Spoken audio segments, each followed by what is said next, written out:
Once, man sat pitifully by, forever overshadowed by the immensity of the heat and the water and pestilence of towering nature.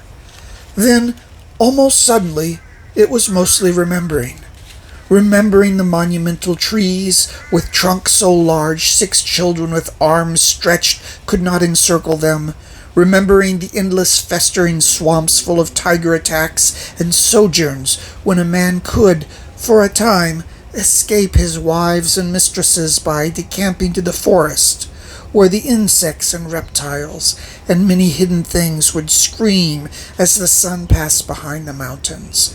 A pleasantly disturbing screech of nature proclaiming, "We will always be here." This had been supplanted by another geography, a terraforming of the land to allow man to work in an organized way in angular blocks, concentrating on the cultivation of just a few things, plants and animals trimmed and preened to produce a definite result. With this came angularity, taxes, receipts, terms of barter, all worked out on rectangular paper and stamped with the artificial colors of man. Still, the land tried to erase this angularity with hordes of termites that would break all of it down.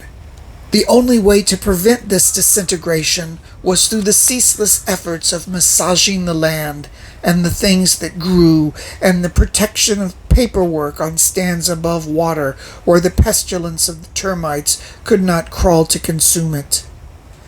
Cement percolated into the countryside as culverts, drains, signposts, and finally as monumental electric posts, any one of which would have been a miracle to the first man, with their smooth, unbreakable sides, impervious to nature.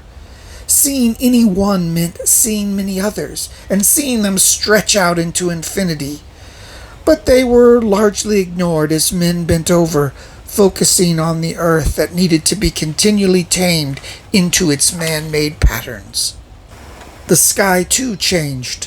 Smoke from fires to burn off the harvest tinted it during the day, and millions of street lights tinted it at night.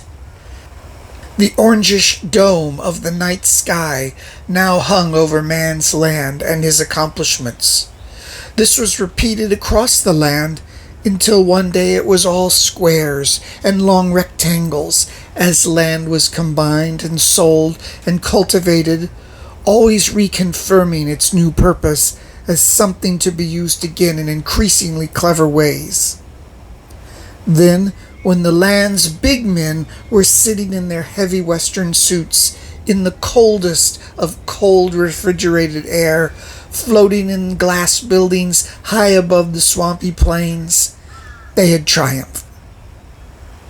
It was a noble goal, to be free from want, and the land was being told, with its malaria and all manner of creeping ailments and its suffocating heat and penury and hunger, that this creature, man, would be the one that would not be at its mercy. There are still unknown places. My latest novel is on sale now.